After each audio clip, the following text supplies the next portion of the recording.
और इस बैठक में भारत चीन के बीच एलएसी पर तनाव को लेकर हालात की समीक्षा की गई। बैठक में सीडीए जनरल बिपिन रावत और सेना के तीनों प्रमुख मौजूद रहे और बैठक में निर्णय लिया गया कि भारत ने एलओसी पर तनाव नहीं बढ़ाया है और ना ही एलएसी पर तनाव बढ़ाया है, लेकिन यदि दूसरा पक्ष तनाव बढ़ाता है तो उसी भाषा में उसे जवाब दिया जाएगा। बैठक में सेनाओं की तैयारियों की भी समीक्षा की गई और रक्षा मंत्री राजनाथ सिंह ने सोमवार को रक्षा मंत्री रूस जा रही हैं। अपनी यात्रा से पहले उन्होंने यह समीक्षा बैठक की है और बता दें कि प्रधानमंत्री नरेंद्र मोदी ने पहले ही स्पष्ट किया है कि सेना अपने जमीनी हालात को देखते हुए जैसा जरूरत पड़े वो निर्णय ले और कार्रवाई करे।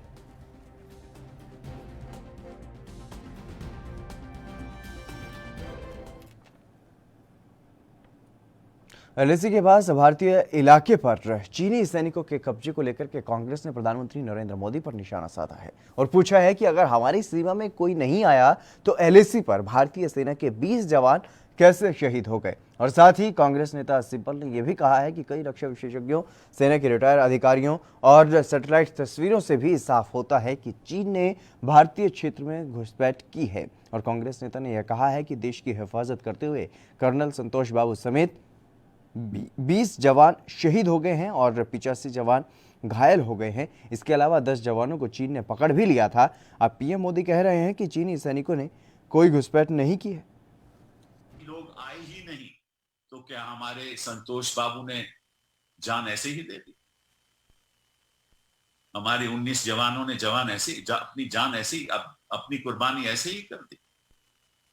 ये बड़ी दुख की बात है कि प्रधानमंत्री जी ने ऐसा बयान दिया कि कोई घुसपैठिया, कोई चीन का जवान हमारे इस तरफ आया ही नहीं और उधर है भी नहीं। तो इसलिए जो हमारी डिफेंस फोर्सेस हैं, आर्म्ड सर्विसेज हैं, हमारे वेटरन्स हैं, जिन जवानों की मृत्यु हुई, जिन जवानों ने कुर्बानी दी, उनके परिवार अब पूछते हैं कि आप बताइए प्रधानमंत्री जी, क्या चीन ने ऐसा कोई काम किया कि हमारी धरती पे आकर उन्होंने कब्जा करने की कोशिश की? इसका हमें जवाब चाहिए। अब हमारे जो सिक्योरिटी एक्सपर्ट्स हैं, जो आर्मी के जनरल हैं, जो सैटेलाइट इमेजरी दिखाती है, वो साफ तौर पे ये दिखाती है कि चीनियों ने इस पार एलएसी के इस पार आकर कब्जा करने की कोशिश की और कब्जा किया। पैंगसोंग सो लेक एरिया में 8 किलोमीटर तक अंदर आए। 60 परमानेंट स्ट्रक्चर्स उन्होंने बना दिए वहां और बंकर बनाए, बोट पैड बनाए और वहां बैठे हुए हैं। फिंगर 4 के बाद फिंगर 8 तक वहां बैठे हुए हैं और हम लोग कह रहे हैं कि उन्होंने कोई कब्जा ही नहीं किया। गलवान वैली में कोई कब्जा ही नहीं हुआ। तो प्रधानमंत्री ने ऐसा क्यों कहा? और हमारी 20 जवान, एक कर्नल, उनमें से क्यों उनको ये सुप्रीम सैक्रिफाइस करनी पड़ी? और हमारे 85 जवान घायल भी हैं, उनको घायल क्यों होना पड़ा? और फिर 10 जवानों को कैप्चर भी किया, 10 अफसरों को कैप्चर भी किया चीन ने। वो वापस भी उन्होंने दे दिए हैं, वो अफसर वापस भी कर दिए हैं। इसकी जरूरत क्या थी अगर चीन की जो आर्मी है, चीन के जो जवान हैं, वो इस तरफ नहीं आए, सरहद के इस तरफ नहीं आए? तो डिफेंस मिनिस्टर की जो स्टेटमेंट है, रक्षा मंत्री की स्टेटमेंट है, जो विदेश मंत्री की स्टेटमेंट है, वो प्रधानमंत्री के बयान से बिल्कुल अलग है। तो हम पूछना चाहते हैं, पंजाब में वीकेंड लॉकडाउन जारी है और इस दौरान कर्फ्यू का उल्लंघन करने पर सख्त कार्रवाई की जा रही है। पुलिस कमिश्नर राकेश अग्रवाल ने बताया कि वीकेंड्स पर अंतर जिला आवागमन के लिए पास होना जरूरी है। वहीं 18 मई से मास्क नहीं लगाने और सोशल डिस्टेंसिंग का उल्लंघन करने पर 500 के करीब एफआईआर दर्ज किए गए हैं और 11,000 के करीब चालान किए जा चुके हैं। गवर्नमेंट ऑफ पंजाब के सख्त ऑर्डर हैं कि जो वीकेंड कर्फ्यू है, वो लॉकडाउन जो वीकेंड में है उसको पूरी सख्ताई से लागू किया जाए। इसमें जो भी संडे के दिन जो नॉन इसेंशियल शॉप्स हैं वो पूरी तरीके से लुधियाना में हम लोग बंद रखते हैं, केवल इसेंशियल शॉप्स खुलती हैं। और इसी तरीके सैटरडे के दिन और गजटेड होली वाले दिन ये जो दुकानें हैं वो 5 बजे तक खुलती हैं। इसेंशियल दुकानें जो है वो 7 बजे तक खुल सकती हैं। जो इंटर डिस्ट्रिक्ट ट्रैवल भी है वो वीकेंड वाले दिन इंटर डिस्ट्रिक्ट ट्रैवल जो है केवल पास के थ्रू अलाउड है। उसके लिए ई पास अप्लाई करके लेना पड़ता है और उसके बिना जो इंटर डिस्ट्रिक्ट मूवमेंट है वो वीकेंड वाले दिनों में बंद रखी जाती है। सर, जो फिर भी घूमते हैं या बगैर मास्क के लोग काफ़ी लापरवाह हैं यहाँ पे, उनके खिलाफ कैसी बात? उनके खिलाफ हम लोगों ने जब से ये लॉकडाउन चालू हुआ है 18 मई से जो फेज़ चालू हुआ है उसमें तकरीबन हम लोगों ने 500 के करीब FIR हैं जो लोग बिना मास्क के घूम रहे हैं या बिना सोशल डिस्टेंसिंग के कर रहे हैं 500 के करीब FIR दर्ज की हैं और इसी तरीके से करीब 11,000 के करीब चालान उनके किए हैं। तो काफ़ी हद तक सुधार है, लेकिन अभी और सुधार की ज़रूरत है। लोगों को अपील है कि वो खुद ही अपनी तरफ से मास्क वगैरह डाल के निकलें। ये जो चीज़ें हैं गवर्नमेंट या पुलिस प्रशासन जो कर रहा है वो उनकी ही हेल्प के लिए कर रहा है। एक इशारा ही काफ़ी होना चाहिए और अपना ध्यान रखें, मास्क वगैरह डाल के रखें और जब तक ज़रूरत ना हो तब तक घर से बाहर ना निकलें, सोशल डिस्टेंसिंग वगैरह बना के रखें। छत्तीसगढ़ में झीरम घाटी हमले में मारे गए नेताओं के परिजनों ने SIT जांच की मांग की है। झीरम हमले में मारे गए नेताओं के परिजन जितेंद्र मुदलियार, तुलिका कर्मा, मोहम्मद शाहिद और हर्षित शर्मा, दौलत रोहड़ा ने झीरम घाटी नरसंहार मामले पर प्रेस कॉन्फ्रेंस की है और प्रेस कॉन्फ्रेंस में जितेंद्र मुदलियार ने यह कहा है कि कांग्रेस के यात्रा से पहले नक्सली घटना हुई थी और ये राजनीतिक नरसंहार नक्सलियों के माध्यम से कराया गया था और झीरम हमला कोई बड़ा राजनीतिक षड्यंत्र था जिसमें लेपापोती हुई है और इस मामले में NIA ने ठीक से जांच नहीं की है और हम चाहते हैं कि SIT जांच करे और पता चले कि आखिर हमले के पीछे कौन था। NIA की जांच बीच में NIA ने क्लोजर रिपोर्ट डाल दिया था। NIA ने किसी भी पीड़ित पक्ष से बात नहीं की। इसमें हम लोगों ने, मैंने आपसे कहा थोड़ी देर पहले कि NIA ने किसी भी पीड़ित पक्ष से बात नहीं की। NIA ने कॉन्स्पिरेसी वाले पार्ट पर कहीं कोई वर्कआउट नहीं किया, किसी से कोई उसमें बयान भी नहीं हुआ। हम सब चाहते हैं कि न्याय हो और SIT के माध्यम से इसकी जांच होनी चाहिए।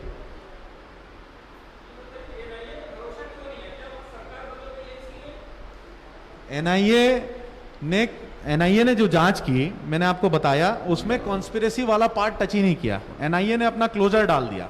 तो हम ये जानना चाहते हैं NIA बचा किसको रही है? केंद्र सरकार के अधीन है NIA और केंद्र सरकार के इशारे पे काम चल रहा है। बीजेपी के राष्ट्रीय अध्यक्ष JP नड्डा ने उत्तर प्रदेश जनसंवाद रैली को संबोधित किया और इस दौरान उन्होंने कांग्रेस पर जोरदार हमला बोला। उन्होंने कहा कि कोरोना काल में कांग्रेस ने गैर जिम्मेदाराना काम किया है। अगर उन्हें विपक्ष की जिम्मेदारियों के बारे में जानकारी नहीं है तो हमसे ट्यूशन ले लेना चाहिए। और नड्डा ने कहा है कि कांग्रेस पार्टी को स्पष्ट शब्दों में कहना चाहता हूं कि मोदी जी के नेतृत्व में भारत के विकास का रोडमैप तैयार है और कांग्रेस अपने रोडमैप की चिंता करे क्योंकि वो हर दिन नीचे ही जा रही है।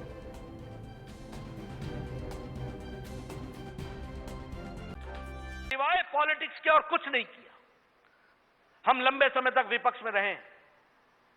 62 में देश पर संक्रमण आया, उस समय के हमारे नेता उस सरकार के साथ खड़े रहे। 65 में लड़ाई हुई पाकिस्तान के साथ, सारा देश और हमारी पार्टी पूरी की पूरी उस समय के सरकार के साथ खड़ी रही। उसी तरीके से 70 के दशक में जब बांग्लादेश को आजाद कराना था, सारी पार्टी खड़ी रही। लेकिन जब संक्रमण भारत पर आया, कोरोना का संक्रमण हो या चीन का, हमेशा कांग्रेस पार्टी ने पॉलिटिक्स की है। इस बात को हमको समझना चाहिए। बहुत गैर जिम्मेदाराना व्यवहार किया। जब लॉकडाउन लगा रहे थे तो कहने लगे लॉकडाउन क्यों लगा रहे हो, क्यों लगाया जा रहा है लॉकडाउन, नहीं लगाना चाहिए। अरे आपको मालूम नहीं था कि आपके खुद के मुख्यमंत्रियों ने लॉकडाउन लगा दिया है, पंजाब ने लगा दिया, राजस्थान ने लगा दिया, तुम्हारे नेता तुम्हारी ही बात नहीं सुनते। फिर जब लॉकडाउन बढ़ाने की बात आई तो कहने लगे लॉकडाउन बढ़ा क्यों रहे हो। अरे आपको नहीं मालूम कि आपके मुख्यमंत्रियों ने प्रधानमंत्री से अपील की है कि लॉकडाउन बढ़ाया जाए, हम बढ़ाना चाहते हैं। जब लॉकडाउन उठाने की बारी आई, तो हमारे ध्यान में आया कि पूछने लगे कि इसको उठा क्यों रहे हो, इसका रोड मैप क्या है। मैं कांग्रेस पार्टी को बड़े स्पष्ट शब्दों में कह देना चाहता हूं कि मोदी जी के नेतृत्व में भारत के विकास का रोड मैप तैयार है। तुम अपने कांग्रेस पार्टी के रोड मैप की चिंता करो, वो नीचे ही नीचे जा रही है, हर दिन जा रही है। विपक्ष भी करने नहीं आता। मैं तो ये कहूंगा, लंबे समय तक विपक्ष में रहा हूं, हमसे ट्यूशन ले लो, हम आपको बता देंगे कि विपक्ष किस तरीके से किया जाता है। आपको यह भी नहीं मालूम कि विपक्ष क्या होता है। दिल्ली के कोविड-19 स्पेशल मैक्स अस्पताल के आईसीयू में भर्ती दिल्ली के स्वास्थ्य मंत्री सत्येंद्र जैन के बेहतर चिकित्सा सुविधा सुनिश्चित करने के लिए कुछ सरकारी और निजी अस्पतालों के सीनियर डॉक्टरों की एक टीम को तैयार रखा गया है। जानकारी के मुताबिक सत्येंद्र जैन की हालत में सुधार अब हो रहा है और डॉक्टर उनकी स्थिति पर लगातार नजर बनाए हुए हैं। बता दें कि प्लाज्मा थेरेपी के बाद दिल्ली के स्वास्थ्य मंत्री सत्येंद्र जैन की स्वास्थ्य स्थिति में सुधार हुआ है और उनका बुखार कम और ऑक्सीजन स्तर में भी काफ़ी सुधार हुआ है। डॉक्टरों का कहना है कि उन्हें कल तक जनरल वार्ड में शिफ्ट कर दिया जा सकता है।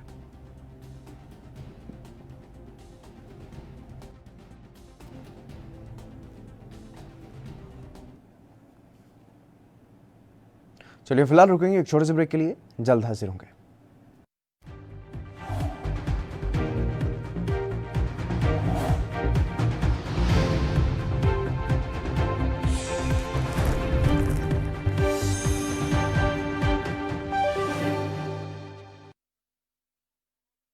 घुटना, कंधा या कमर, चाहे जैसा हो दर्द, डॉक्टर ऑर्थो आपको देता है दर्द से पूरी आजादी, एक भरपूर जिंदगी।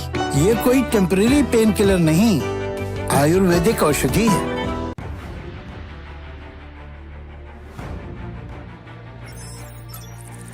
खबर चाहे सियासत की हो या सरकार की, खबर चाहे भ्रष्टाचार की हो या गुनहगार की, दिन भर में क्या रहा देश जगत का हाल, किस मुद्दे ने बनाई किसकी सरकार, रखते हैं हम सब पर नजर, पहुंचाते हैं हम हर खबर। हम हैं ANB न्यूज।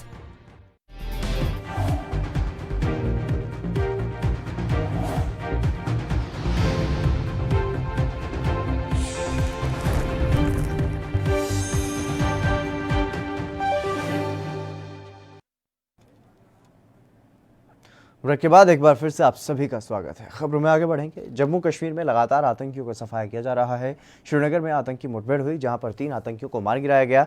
ऑपरेशन के बारे में जम्मू कश्मीर के आईजी विजय कुमार ने जानकारी दी है। जदीवाला एरिया में पार्टिकुलर घर में 3 टेररिस्ट छिपे हुए हैं। सीआरपी पुलिस ने बहुत बढ़िया से कॉर्डन कर लिया। मॉर्निंग में उसको कॉर्डन करने के बाद पता चला किसी सोर्स से शायद लोकल मिलिटेंट है, तो पहले वहाँ के जितने भी इज्जतदार लोग थे, रेस्पेक्टेबल, उसको बुला के अपील कराया गया कि आप बाहर निकल जाएं, सरेंडर कर जाएं। उसका बात नहीं माना। फिर हम लोग उनके एक पेरेंट्स जो थे उनको बुलाए, उन्होंने अपील किया, जिसका हमारे पास वीडियो भी है, पिक्चर भी है, आप में से कुछ लोग देखे भी होंगे। उसको अपील किया गया काफ़ी, फिर भी नहीं माना और अंदर से ग्रेनेड थ्रो किया, फायर किया। हमारे फोर्सेस ने इधर से फायरिंग शुरू किया और इनकाउंटर हुआ। इस इनकाउंटर में 3 टेररिस्ट मारे गए हैं, जिसमें से 2 को हम लोग आइडेंटिफाई कर लिए हैं। एक में थोड़ा कन्फ्यूजन है। अब इनके पेरेंट्स को जो क्लेम कर भारत चीन विवाद को लेकर राहुल गांधी ने पीएम मोदी पर निशाना साधते हुए ट्वीट कर कहा है कि नरेंद्र मोदी वास्तव में सुरेंद्र मोदी हैं और अब राहुल के इस ट्वीट को लेकर के आरजेडी नेता की प्रतिक्रिया भी सामने आई है। सुनिए। देखिए, मैं समझता हूं प्रतीक राहुल जी का है, मैं प्रतीक के पक्ष में खड़ा नहीं होना चाहूंगा।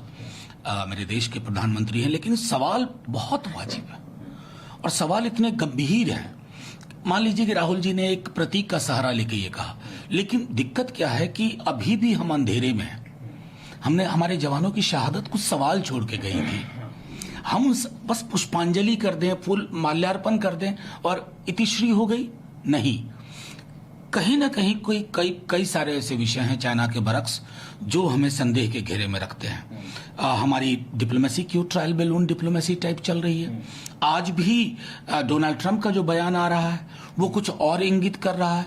तो मेरा मानना है कि कभी कभी विपक्ष की ओर से अगर इस तरह की जुबान बोली जाए तो उसके अंदर के निहितार्थ को समझा जाए। और मैंने एक स्लोगन जो 62 में बहुत पॉपुलर था, आज हम में से कोई उस तरह का स्लोगन नहीं लगा पाएगा। वो स्लोगन था, घर का दुश्मन घर में बैठा, बाहर भेजे फौज, नेहरू मेनन घर में बैठे मना रहे हैं मौज, और उसके बाद कंपेयर कर लीजिए कि जो राहुल जी ने कहा। तो एक तरह से एक स्वस्थ लोकतंत्र में प्रतीक के प्रति भी सावधान होना चाहिए, लेकिन प्रतीक से उलझना नहीं चाहिए, उसके निहितार्थ को समझना चाहिए। अंतर्राष्ट्रीय योग दिवस के मौके पर जम्मू कश्मीर के डोडा जिला प्रशासन ने क्वारंटीन सेंटर में योग सेशन ऑर्गेनाइज करवाया और इस दौरान क्वारंटीन सेंटर के सभी लोगों ने योग किया। क्वारंटीन सेंटर में तैनात डॉक्टर ने कहा कि सेंटर में रह रहे लोगों की सेहत का ध्यान रखते हुए उन्होंने अंतर्राष्ट्रीय दिवस के मौके पर इनसे योग करवाया है और योग सिर्फ शारीरिक तौर पर ही नहीं बल्कि मानसिक तौर पर भी हमें मजबूत बनाता है। मेरी यहाँ पे क्वारंटाइन में ड्यूटी है, तो हम सब मतलब इनकी हेल्थ वगैरह के बारे में सोचते हैं। और आजकल योगा वीक चल रहा है, जैसे आप सबको ही पता है योगा वीक चल रहा है, और आज योगा डे है, इंटरनेशनल योगा डे है आज 21 जून, जो पूरी वर्ल्ड में मनाया जाता है। तो सबसे पहले मैं कॉन्ग्रेचुलेट भी करना चाहूँगा सबको, आपके व्यूवर्स को, जो भी ये चैनल देख रहे हैं कि ये योगा डे पे सबको कॉन्ग्रेचुलेट करना चाहूँगा कि वो योगा अच्छे से बनाएं, क्योंकि जो ये पेंडेमिक का सिचुएशन चल रहा है आजकल, तो कोविड पेंडेमिक का सिचुएशन चल रहा है, तो इसमें लोग सभी, एक तो हेल्थ वाइज भी लोग क्योंकि घरों से बाहर नहीं निकले, लॉकडाउन के चलते वो अंदर हैं, तो सिचुएशंस बहुत स्ट्रेसफुल है। मतलब घर में बैठ बैठ के आधे लोग बहुत स्ट्रेसफुल हो गए, डिप्रेशन में भी हैं आधे केसेस। तो this is the best way. जो योगा है जो हमारी खाली फिजिकल नहीं, फिजिक पे ही नहीं, हमारी मेंटल स्ट्रेंथ को भी बूस्ट करता है। तो मैं एवरीबॉडी, जो भी आपके व्यूवर्स हैं जो ये सुन रहे हैं और सब जानते भी हैं और जो प्रैक्टिकली करते हैं, उन्हें ये चीज़ महसूस होती है, और मैं आपके माध्यम से सबको बताना चाहूँगा, क्योंकि स्ट्रेसफुल सिचुएशन में इससे बेटर वेपन आपको नहीं मिल सकता है to fight with, like if you fight with कोविड-19 फिजिकली और you want to fight it mentally. Haryana के नारनौल में अनाज मंडियों में अव्यवस्थाओं की शिकायतों के बीच उप मुख्यमंत्री दुष्यंत चौटाला ने मार्केट कमेटी सचिव को सस्पेंड कर दिया है। वहीं अनाज मंडी का दौरा करते हुए उप मुख्यमंत्री दुष्यंत चौटाला ने कहा है कि प्रथम दृष्टया अनाज मंडी से पानी की निकासी न होने और अधिकारियों की लापरवाही के कारण हजारों मीट्रिक टन गेहूं का नुकसान हुआ लगता है, और उन्होंने कहा है कि किसी के साथ भी गलत नहीं होने दिया जाएगा और दोषियों को बख्शा नहीं जाएगा। और इससे पहले उन्होंने दादा देवराज धर्मशाला में 100 जन समस्याओं पर सुनवाई की और उप मुख्यमंत्री ने मौके पर ही समस्याओं के समाधान के लिए संबंधित विभागों के अधिकारियों को जरूरी आदेश भी दिए।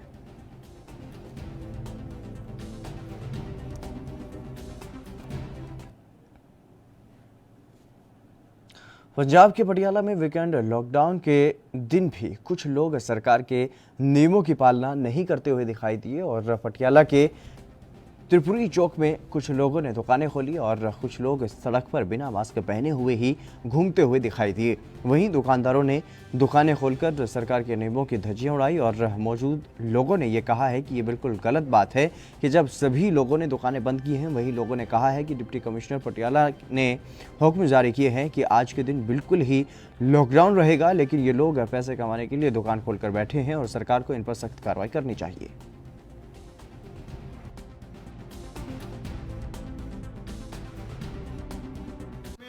कुछ दुकानदारों वालों दुकानां खुलियां गई ने लॉकडाउन के दिन, अज ऐतवार है, ये बारे तुहाडा की कहना है? गलत है, खुला गया ठीक नहीं है। जिवें सारे मिलकर करना चाहिए, जिवें सारे कर रहे हैं उवें मिलकर चलो ना। उवें असीं भी रेडी लाने, रेडी बंद करके बैठे अपनी घर बैठे, देखो रेडी लाई नहीं लांदी अपने। प्रदेश की राजधानी जयपुर में भी सूर्य ग्रहण का नज़ारा देखने को मिला है और बता दें कि साल के पहले सूर्य ग्रहण का नज़ारा राजस्थान के कई जिलों में देखने को मिला है।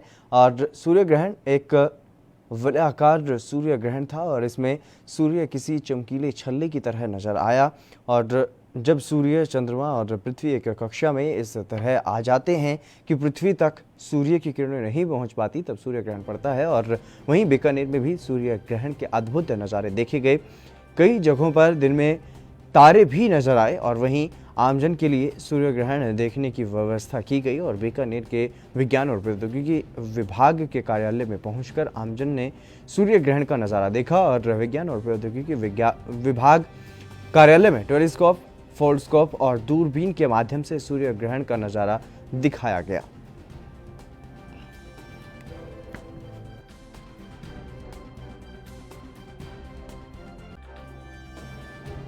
दिन में जिस तरीके से सूर्य ग्रहण पूरे देश भर में देखा गया, अलग अलग जगहों पर अलग अलग आकृति में सूर्य नजर आया और काफ़ी समय तक सूर्य ग्रहण रहा। भारत में कई जगहों पर अलग अलग तरीके से विज्ञान भवनों में आम लोगों के लिए भी व्यवस्था की गई थी ताकि आम लोग भी अच्छे से सूर्य ग्रहण को देख पाएं।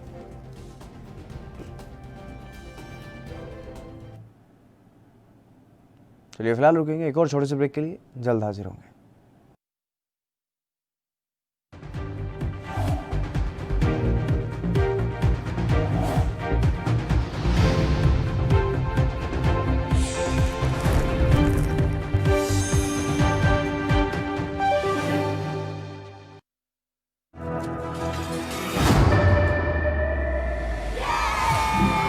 घुटना, कंधा या कमर, चाहे जैसा हो दर्द, डॉक्टर ऑर्थो आपको देता है दर्द से पूरी आजादी, एक भरपूर जिंदगी।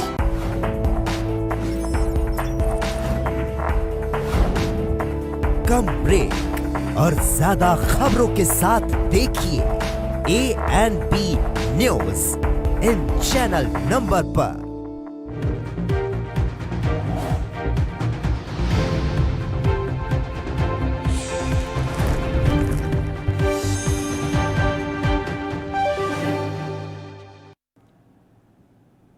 ब्रेक के बाद एक बार फिर से आप सभी का स्वागत है। खबरों में आगे बढ़ेंगे। पंजाब के मानसा के गांव रल्ला में घरेलू बंटवारे से खफा छोटे भाई ने अपने ही बड़े भाई के सिर पर हमला कर उसकी हत्या कर दी और वही घटना की सूचना मिलने पर मौके पर पहुंची पुलिस ने मृतक के भतीजे सुखजीत सिंह के बयान दर्ज करके आरोपी को गिरफ्तार कर लिया है और एसपी कुलदीप सिंह सोही ने यह बताया है कि जमीन के झगड़े के चलते हत्या की गई है और उन्होंने बताया कि पुलिस ने आरोपी को मौके से गिरफ्तार कर लिया है और आगे की कार्रवाई में जुट गई है। पंजाब के मानसा में जमीनी विवाद को लेकर के भाई का दुश्मन बन गया और अपने ही भाई की हत्या कर दी।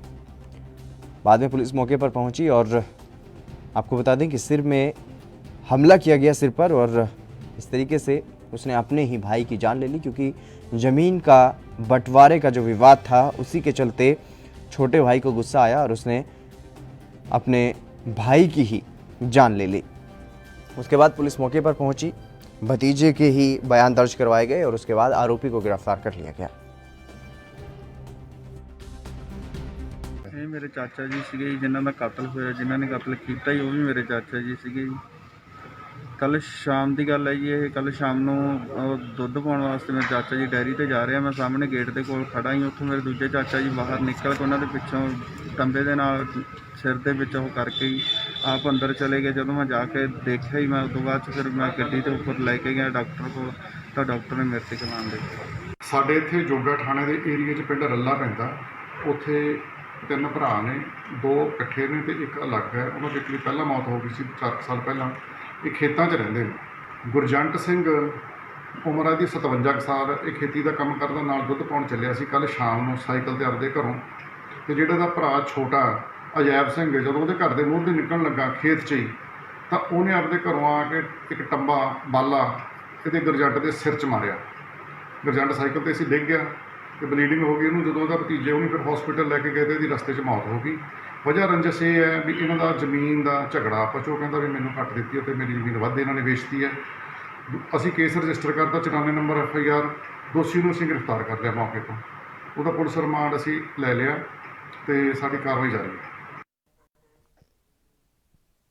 यूपी के एटा में दबंगों ने मामूली विवाद को लेकर नवोदय की शिक्षिका सहित उनकी माता और बहन की लाठी डंडों से जमकर पिटाई की। फिलहाल पीड़िता सहित तीनों की हालत गंभीर बताई जा रही है। नवोदय में तैनात शिक्षिका और उनके परिजनों के साथ मारपीट का वीडियो भी अब वायरल हो रहा है।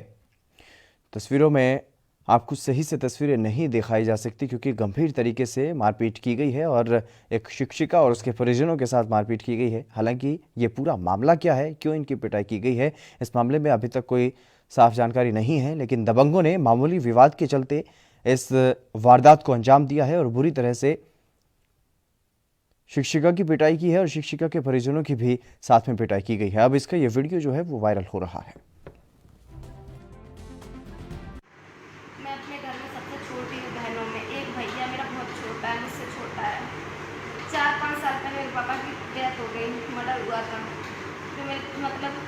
रिश्तेदारों और परिवार के लोगों ने मतलब मार डाला मेरे पापा को।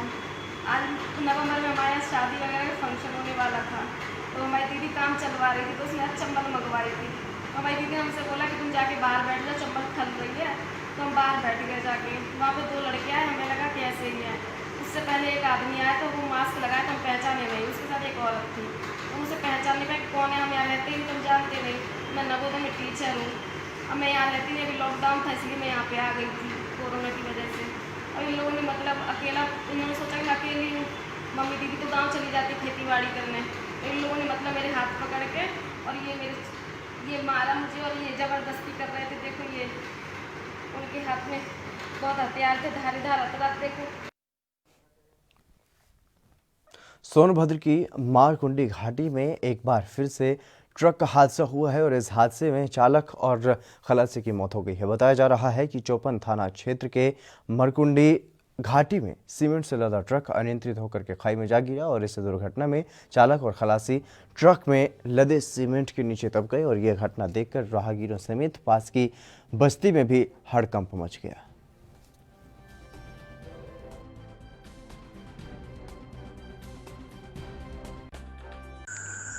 आज 20 तारीख को सुबह में 9:15 बजे मारकुंडी घाटी में एक ट्रक जो सीमेंट की सीट लेकर के जा रहा था, मारकुंडी घाटी से नीचे उतरते समय सड़क से फिसल गया और घाटी में चला गया। उसमें ट्रक में सवार ड्राइवर और खलासी दोनों दुर्घटनाग्रस्त हो गए। ड्राइवर को अस्पताल ले जाते समय उसकी मृत्यु हो गई और खलासी वहीं मौके पर एक्सपायर कर गया था। इस समय दोनों की बॉडी कब्जे में लेकर के पंचायतनामा भर के पोस्टमार्टम कराया जा रहा है और उनके परिजनों को सूचना दे दी गई है। साथ ही घाटी पर जो सड़क है वहां पर भी आवश्यक कार्रवाई करी जा रही है कि आगे से इस प्रकार की कोई दुर्घटना ना हो।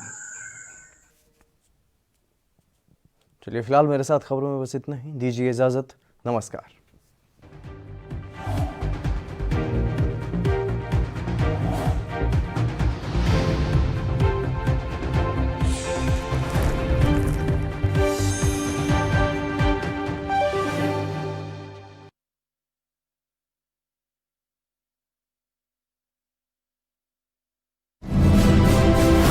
खबर का मतलब अहम खबर नहीं, तभी हम दिखाते हैं जनता का मुद्दा। हर खबर का मतलब तमाशा नहीं, तभी सफेद पोशों से हम करते हैं असरदार बहस। हाकिम और हुक्मरानों तक बेबस लोगों की आवाज पहुंचाने के लिए